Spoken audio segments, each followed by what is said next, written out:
Hi everybody, welcome to the Crafty Corner. If it is your first time here, welcome.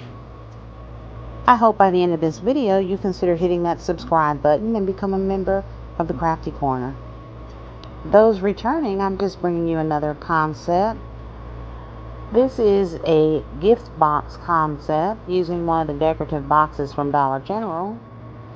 And in this box I've placed the Bath & Body Works made in Miami,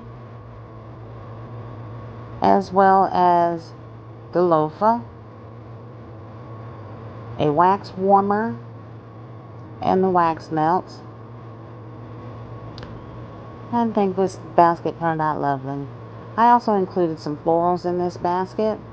I am working on making that back stand up a little bit straighter, but I'm a work in progress, so thank you for hanging with me while I improve on those things.